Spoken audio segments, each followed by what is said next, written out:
Hey everyone, Mac is back, and today we're going to continue the Commander series with Selma, Drake, and I'm going to go over Dany just briefly because a lot of people don't have Dany, and if they do, they probably have her at like gray quality, but I'll go over her anyway, so let's get to it.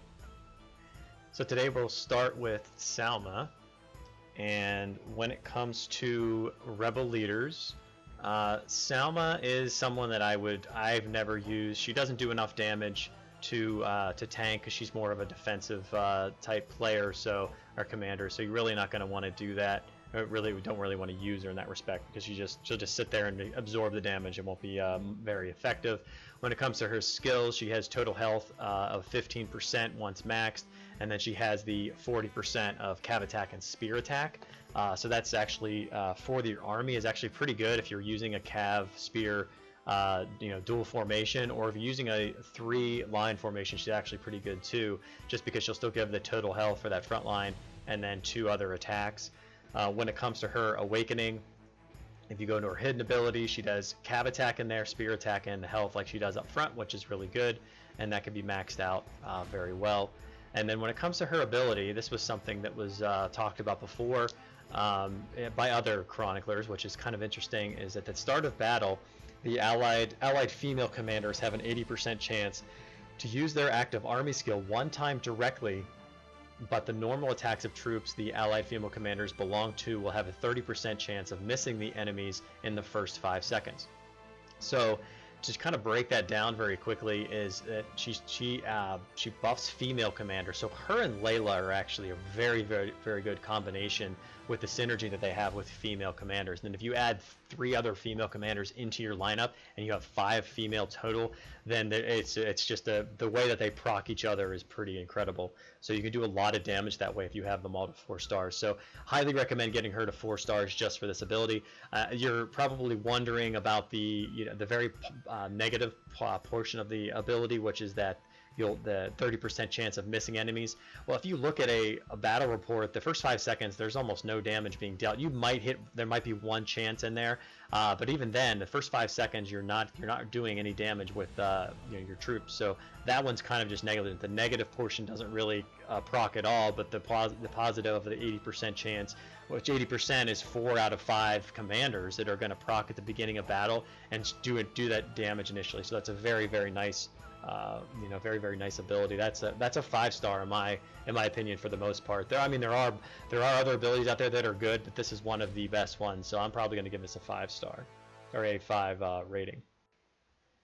And in the tavern, she does have combat rate, so another one that you're going to want to increase ever so slightly as well. I only have her in blue quality right now, so I'm still working on getting her up, increasing her little by little. I tend to take a little bit longer to get these commanders to increase because I like to use coupons and try to keep as much value with my black diamonds as much as possible.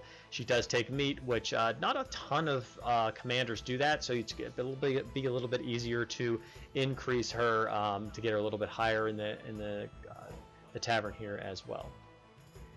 And just like Rebel leaders in the training grounds, she's kind of worthless because her abilities don't really help that much. So she'll deal 7,300 damage to enemy targets in the same row. So she'll do them in the same row. So if you have her into the front line, which you probably would, she would deal double damage of this because she's dealing in the same row, and reduces the skill damage taken by 15% for 30 seconds, and that can be stacked. So every time she gets this off, she'll be able to deal more damage. They said, I guess stacked. I don't know what's stacking there. Deals damage to enemies in the target same row and reduces the skill taken. So I guess it's more about reducing the skill taken by 15%.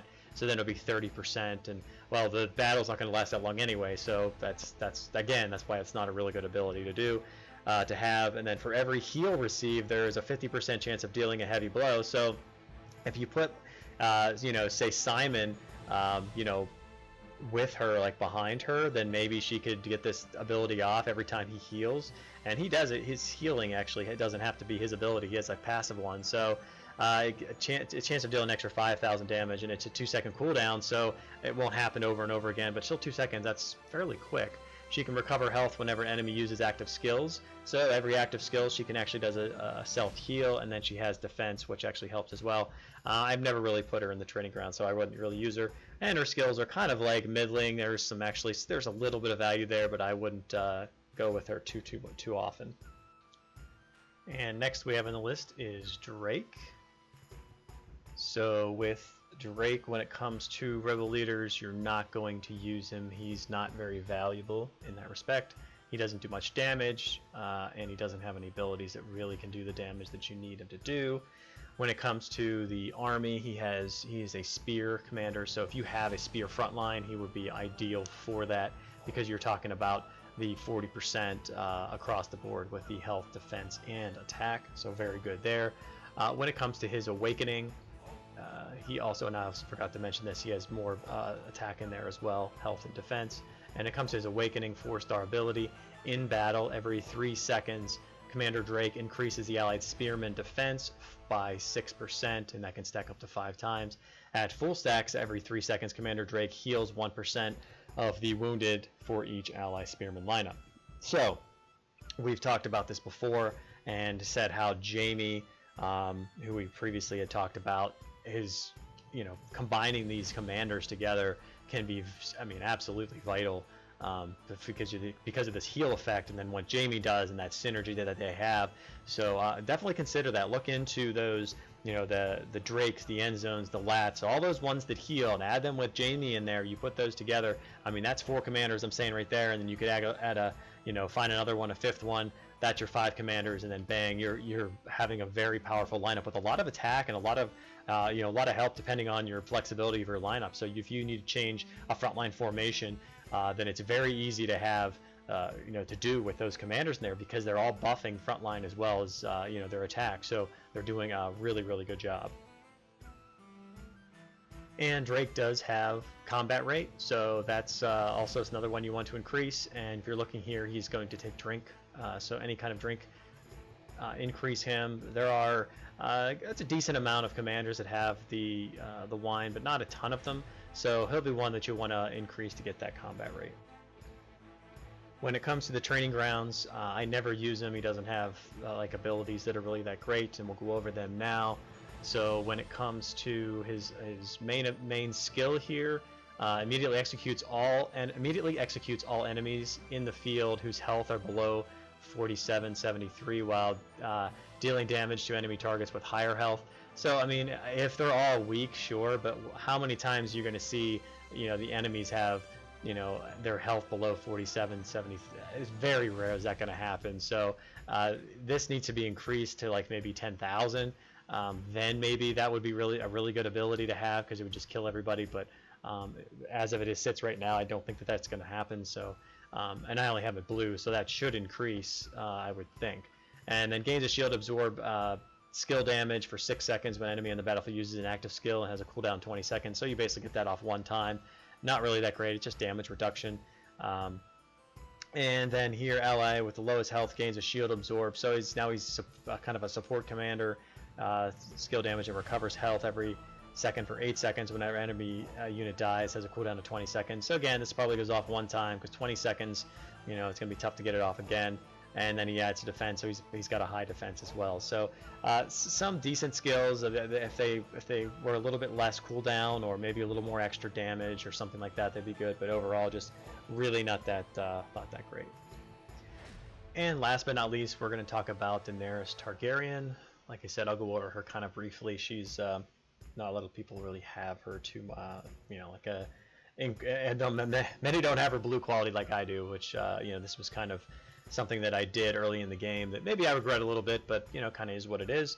When it comes to rebel leaders, she's very good. You're going to want her in every single one against the Cav commanders, because she's based even at blue, or even if she had her at gray, her base damage is actually really good.